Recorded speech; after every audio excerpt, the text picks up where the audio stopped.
سبيل مريد. نحمده ونصلي على رسوله الكريم، أما بعد، فأعوذ بالله من الشيطان الرجيم. بسم الله الرحمن الرحيم. أتأمرون الناس بالبر وتنسون أنفسكم وأنتم تتلون الكتاب أفلا تعقلون. اس آیات میں اللہ تعالیٰ نے یہودیوں سے خطاب کرتے ہوئے فرمایا کہ کیا تم دوسروں کو نیکی کی نصیحت کرتے ہو اور اپنے آپ کو بھول جاتے ہو، حالانکہ تم کتاب کی تلاوت کرتے ہو، یعنی تم کی تورات کے عالم ہو، جس کی وجہ سے لوگ تمہاری طرف رجوع کرتے ہیں۔ یہ حکم اگرچہ یہودیوں کے لیے تھا، لیکن مسلمانوں کے لیے بطریق اولا ہوگا کہ جو شخص دوسروں کو نصیحت کر رہا ہے اس کو چاہیے کہ وہ اس نصیحت کو پہلے اپنے اوپر لاگو کرے۔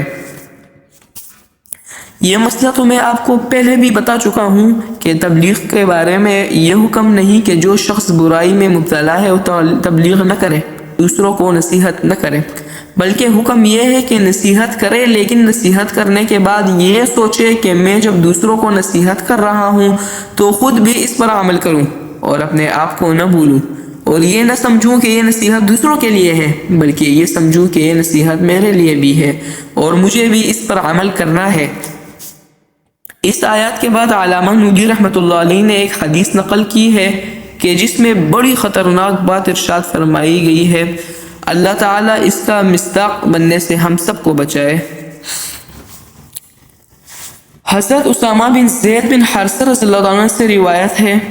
فرماتے ہیں کہ میں نے رسول اللہ صلی اللہ علیہ وسلم سے سنا کہ آپ نے فرمایا کہ قیامت کے دن ایک شخص کو لایا جائے گا اور آگ میں ڈالا جائے گا، آگ میں گرتے ہی گرمی کی شدت کی وجہ سے اس کی آنتیں پیٹ سے باہر نکل آئیں گی اور وہ شخص اپنی آنتوں کے گرد اس طرح گھومے گا جس طرح گدھا چکی کے گرد گھومتا ہے۔ اس زمانے میں بڑی بڑی چکی ہوا کرتی تھی، اس چکی میں گدھے کو باندھ دیتے تھے، وہ اس چکی کو چلاتا تھا، اس لیے وہ اس کی بات کر رہے ہیں۔ جب اہل جہنم اس کا یہ منظر دیکھیں گے تو وہ آ کر کہیں گے، اس کے پاس آ کر جمع ہو جائیں گے اور اس سے پوچھیں گے کہ یہ کیا قصہ ہے، ایسی سزا تمہیں کیوں دی جا رہی ہے؟ کیا تم وہ شخص نہیں ہو جو لوگوں کو نصیحت کیا کرتا تھا اور برائی سے روکتا تھا؟ تم عالم فاضل تھے اور داعی حق تھے اور لوگوں کے لیے مصلح کا درجہ رکھتے تھے، آج تمہارا یہ انجام کیسے ہوا؟ اس وقت وہ شخص جواب میں کہے گا، ہاں،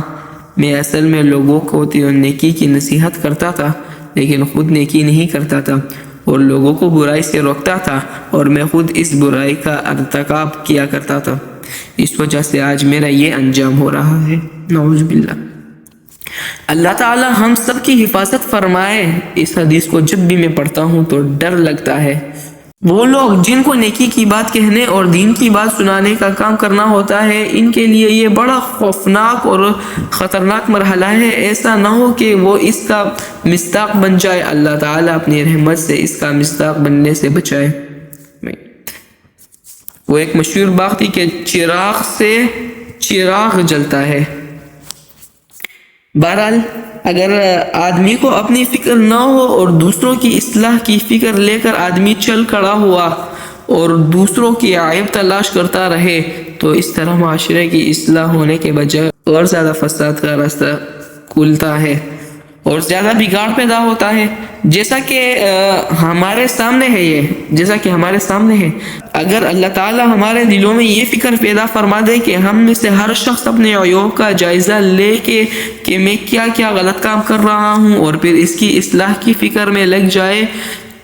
چاہے 10 سال کی زندگی باقی ہو یا 15 سال کی اور 20 سال کی زندگی باقی ہو، آخر میں ہر ایک کو اپنی قبر میں ہی جانا ہے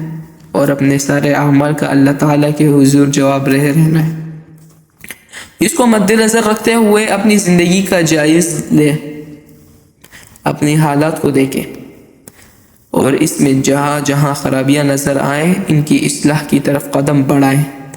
پھر چاہے کوئی انجم اور جماعت نہ بنائے لیکن ایک آدمی کم از کم اپنے آپ کی اصلاح کر لے اور وہ خود سیدھے رستے پر لگ جائے تو قرآن کریم کی اس حکم پر عمل ہو جائے گا ایک سے دو، دو سے تین، چراغ سے چراغ جلتا ہے، شمع سے شمع روشن ہوتی ہے، اور اسی طرح دین کا یہ طریقہ دوسروں تک بھی پہنچتا ہے۔